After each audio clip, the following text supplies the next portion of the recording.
எனக்கு first day first show DC movie Kamala தியேட்டரில் பார்க்க வந்திருக்கோம்.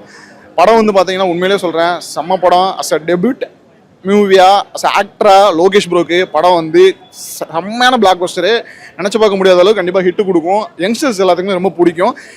இன்னொன்று, லோகேஷ் ப்ரோ படம்னா ஒரு ஜேர்னல் இருக்கும், மாதேஷ் ப்ரோனா ஒரு ஜேர்னல் இருக்கும். இது ரெண்டு பேத்துக்கும் ஒரு ஒரு ஒரு 2-3 லைன் தான் வித்தியாசம் இருக்கும். பட் படம் வந்து நல்லா இருக்கும். அதே மாதிரி இவங்க ரெண்டு பேரும் சேர்ந்தா என்னவா இருக்குமோ படம். அதுதான் படம். Cult classic movie. பயங்கர வயலன்ஸு, ஆக்ஷனு, ஒரு யங்ஸ்டர்ஸுக்கு எப்படி பிடிக்கும் அண்ட் இந்த இந்த மாதிரியான ஒரு லைஃபோட ரியாலிட்டி எப்படி இருக்கும் அப்படின்றத கரெக்டாக அப்படியே ஸ்க்ரீன் ப்ளே பண்ணி வச்சிருக்காரு. அப்படியே தத்ரூபமாக எடுத்து வச்சிருக்காரு மாதேஷ் ப்ரோ. அதான் விஷயம். இன்னொன்று, மனுஷன் வாழ்ந்திருக்காரு லோகேஷ் ப்ரோ. லோகேஷ் ப்ரோ, இதை நீங்கள் நோட் பண்ணிக்கோங்க. நான் நிறைய சேனல்லையும் சொல்லியிருக்கேன், மறுபடியும் சொல்லுவேன். நீங்கள் நிறைய படம் நடிக்கணும். உங்களுக்கு நடிகனா முதல் ஃபேன் நானாக தான் இருப்பேன். மனுஷன் இல்லையே, படத்தில் பண்ணி வச்சிருக்காரு. லவ் இருக்கே, சந்திராக்கும் தேவதாஸுக்குமான கேரக்டர் ஆர்க்ல கெமிஸ்ட்ரி ஒர்க் அவுட் ஆயிருக்கு, லவ் ஒர்க் அவுட் ஆயிருக்கு, கெமிஸ்ட்ரி ஒர்க் அவுட் ஆயிருக்கு. நீங்க படம் பாத்தீங்கன்னா தெரியும். எப்படின்னா அந்த கேரக்டர் ஆர்க்குக்கு அதுதான் லவ். அதான் அது வந்து எலிவேஷன் எல்லாமே காரணம், முக்கிய காரணமா அனிருத் மேடம் தான். நிறைய பேர் வரல, மியூசிக் டைரக்டர் வரலாம், பட் அணி அடிச்சுக்க இது வரைக்கும் முடியாது. அவர் சொல்ல இன்னும் ஒரு 10-20 வருஷம் ஓடுவ மனுஷன். அவர் ஆப்போசிட் யாரும் இருந்தாலுமே அணி தான். அது நாசி மியூசிக் தான், மேடஸ் மியூசிக் தான் மனுஷன். அது கதை சொல்லிட்டா யாரும் பார்க்க தெரிஞ்சிடாது. கதைன்னு சொல்ல முடியாது. படம் நல்லா இருந்தது. ஓவரால் பார்த்தோன்னா 2.5 hours படம் வந்து ஃபுல்லாக பார்க்கலாம். எங்கேயுமே கிராஃப் கிடையாது, போர் அடிக்காது, என்ஜாய் பண்ணி பார்க்கலாம். என்ஜாய் பண்ணோட கொஞ்சம் ஸ்பீடாக படம் ஸ்பீடாக இருக்குது, எங்கேயும் லேக் அடிக்காது, சீக்கிரம் போயிட்டா இருக்குமே நீங்கள். அப்படிதான் இருக்கும் படம். அது டிஃப்ரெண்டாக இருந்தது பார்க்கும்போது. அருமேஸ்வரன் லவ்வே வந்து ராவா காமிச்சிருப்பாரு. ஸோ ஹீரோயின் என்ன சாஃப்டா இருந்தாலும் மனுஷன் வந்து படத்துல ராவா காமிச்சிட்டாரு. அவங்க ஒரு டிஃப்ரெண்ட் ரோலா இருந்து பாக்குறவங்க. அதுவும் நல்லா இருந்தது.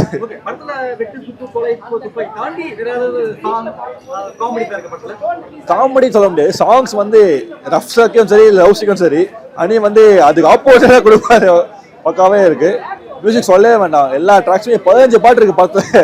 அது 2.5 hours அந்த 15 ட்ராக்ஸ் எல்லாமே பக்கா. ஒரு சீக்வன்ஸுக்கும் எதுவுமே இப்போ என்ன பிஜிஎம் இருக்கோ அது வந்து கிளைமேக்ஸ் வரல, இன்ட்ரோல் வரல, எல்லாமே டிஃபரெண்ட் சீக்வன்ஸா இருக்கு. அது அணியால மட்டும் தான் முடியுமே, யார முடியாது. அரசாங்கத்தை எதிர்த்து கேள்வி கேட்கறதுக்கு 2 பேர் கிளம்பி போட்டு அடிக்கிறானுங்க அப்படின்னும் போதே மக்களுக்கு வந்து ஒரு நல்ல ஃபீல் கொடுக்குது இல்லை? அந்த ஒரு இது நல்லா செட் பண்ணியிருக்காங்க. தமிழ்நாடு தான் ப்ரோ, தமிழ்நாடு தான். ஆனால் எதுக்கு 2011 காமிக்கிறாங்க? ஆனால் பழைய டோனு ஏதோ 1990s மாதிரி இருக்கு. அப்புறம் எனக்கு என்னன்னா, கோபிச்செட்டிப்பாளையம், ஈரோடு, சத்தியமங்கலம் எல்லாம் பக்கத்துல தான் இருக்கு. ஆனால் எல்லாத்துக்கும் ஒரு கார்டு போடுறாங்க. கோபிச்செட்டிப்பாளையம், ஈரோடு, சத்தியமங்கலம் அப்படின்னு சொல்லி போடுறாங்க. இது பக்கத்துல தாங்க இருக்கு. எதுக்குங்க இந்த எதுக்கு இதை போடுறீங்கன்னே தெரியல. மக்களுக்கு வந்து அந்த நீங்க டயலாக்ல சொன்னீங்கன்னாவே இப்போ புரிஞ்சுக்கிற நிலைமையில இருக்காங்க. ஆனால் இவங்க வந்து ஒரு இதுக்கும் அந்த கார்டு போட்டது கொஞ்சம் டிஃப்ரெண்டா இருந்துச்சு. மியூசிக்காக தான் ஏற்கனவே கேட்ட எல்லாருக்கும் தெரியும். இப்போ மியூசிக் வந்து ஏற்கனவே ஒரு ஹாலிவுட் ரேஞ்ச் இருக்குதெல்லாம் சொன்னாங்க. அதே மாதிரி படத்துலேயும் வந்து பார்த்தீங்கன்னா அது எந்த ஒரு இதுவும் இல்லாமல் நல்லாவே செட்டாக இருக்குது படத்தில். அது ஒரு நல்ல ஒரு ப்ளஸ் பாயிண்ட்னு சொல்லலாம் இந்த படத்துக்கு. அந்த மியூசிக் வந்து எல்லாருக்கும் தெரியும் சொல்கிறேன். ஆமாம், ஆபாசங்கள் வார்த்தை இருக்குதான் செய்யும். ஏன்னா அது வந்து சர்டிஃபிகேட் மூவிங் போது எதுக்குமே குரல் போது அது மட்டும் எப்படி விட்டு வைப்பாங்க.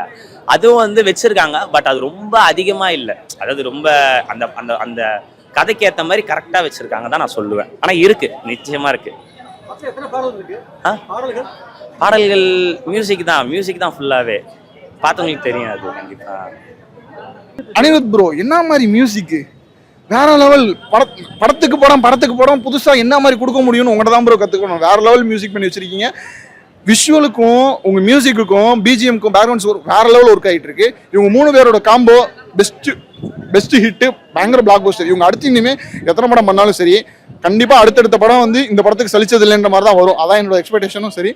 படம் கண்டிப்பா நல்லா வந்திருக்கு. எல்லாரும் வந்து நல்லா பாருங்க ப்ரோ. இல்ல ப்ரோ, ஆபாசங்கள் கரெக்ட் தான், குடும்பத்தோட பார்க்க முடியாது. சொல்றேன் கல்ட் கிளாசிக்னு சொல்றேன். குடும்பத்தோட பெருசா பார்க்க முடியாது. யங்ஸ்டர்ஸ் பார்க்கலாம். அடல்ட் ஃபிலிம் ப்ரோ இது, அவ்வளவுதான். அந்த மாதிரி பார்க்கலாம். அப்பா புள்ள ஈகம் இருக்கக்கூடாது பசங்களுக்கு சொல்லி. அதாவது குடும்ப பிரச்சனையால் எங்கே வந்து நிற்கிறார் ஹீரோ. அப்புறம் அங்கே வர ஹீரோயினுடைய பிரச்சனை எல்லாம் அழகாக கலந்து அழகாக சூப்பராக சொல்லியிருக்காங்க. ஆக்ஷனாக சொல்லியிருக்காங்க. இதே இதுவாக இல்லை, படமாக இல்லை, ஒரு ஆக்ஷன் படம் எப்படி இருக்குன்றத விறுவிறுப்பாக சொல்லியிருக்காங்க. அதுதான் எது என்னவோ ஒரு இதுவாக இருக்குன்னு நினச்சேன். வேறு மாதிரி ஏதோ போகணும்னு நினச்சேன். நல்லா இருக்குது கதை, சூப்பராக வந்து முடிச்சிட்டாங்க, அழகாக முடிச்சிருக்காங்க. அதெல்லாம் ஃபேமிலியோட பார்க்க முடியுமா? ஃபேமிலியோட பார்க்கறதுக்கு தெரியல, ஆனால் பெண்கள் உணர்வு அதில் அழகாக காமிச்சிருக்காங்க. ஆபாசம் இருக்கான படத்துல ஆபாசெல்லாம் அந்த அளவுக்கு காமிக்கல, ஆனால் அந்த மாதிரி கதை அந்த மாதிரி இருக்காதால சூப்பராக இருக்கு. படம் ஓடுமானே? படம் நல்லா இருக்கும், ஆனால் எப்படி அதான் இது கொடுத்துருக்காதால கொஞ்சம் கஷ்டம் எல்லாரும் வரதால. அனிருத் மியூசிக் டைரக்டர் இருக்காராமே, அனிருத் மியூசிக் அது சூப்பராக இருக்கு. அனிருத் நல்லா பண்ணியிருக்காரு. என் கதை நல்லா இருக்கு. மாதேஸ்வர் சூப்பராக டைரக்ஷன் பண்ணிக்கிறாரு. ஆக்ஷனாக பண்ணியிருக்காரு, லவ் ஸ்டோரி ஆக்ஷனாக பண்ணியிருக்காரு. வித்திஸ்மா எல்லாமே இருக்கு கதை, அதுதான் பெரிய விஷயம். படம் பயங்கர ரொம்ப சூப்பராக இருக்கு. படத்தில் வந்து பார்த்தீங்கன்னா ஆக்ட்ரஸ், ஹீரோ, ஹீரோயின் எல்லாரும் பின்னிட்டாங்க. லோகேஷ் சார் பின்னி எடுத்துட்டாரு, ஆக்ட்ரஸ் பின்னி எடுத்துட்டாங்க, கூட இருக்க எல்லா கேரக்டரும் பின்னி எடுத்துட்டாங்க. பிஜிஎம் வந்து பார்த்தீங்கன்னா தரமாக இருக்கு. படத்தில் வந்து பார்த்தீங்கன்னா அடுத்த மெயின் ஹீரோ வந்து பார்த்தீங்கன்னா அனிருத் சார் தான், பேக் அண்ட் ஹீரோ பின்னி எடுத்திருக்காரு. அந்த ராகா ஆஃப் ரிவெஞ்ச் பிஜிஎம் பார்த்துருப்போம்.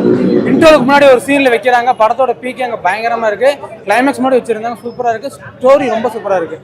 அருண் மாதேஸ்வரன் சார் இதுக்கு முன்னாடி மில்லர் கேப்டன் பண்ணி எடுத்திருந்தாங்க, அதை கம்பேர் பண்ணுறப்ப இது ரொம்ப ரொம்ப சூப்பராக இருக்கு படம். ஸ்டோரி ஓவரால் நல்லா இருக்கு. ஆக்டர் வந்து பார்த்தீங்கன்னா அந்த கதைக்கு ரொம்ப சூப்பராக பண்ணியிருக்காரு, பக்காவாக நடிச்சிருக்காரு. ஆக்டர் நல்லா இருக்கு. அந்த படம் வந்து ராவா இருக்கு, அந்த ராக்கேத்த கேரக்டர் லுக்கு எல்லாமே சூப்பராக பண்ணி நல்லா பண்ணியிருக்காரு. படம் சூப்பராக இருக்கு. ஆக்ஷன் சீன் எல்லாமே நல்லா இருக்கு.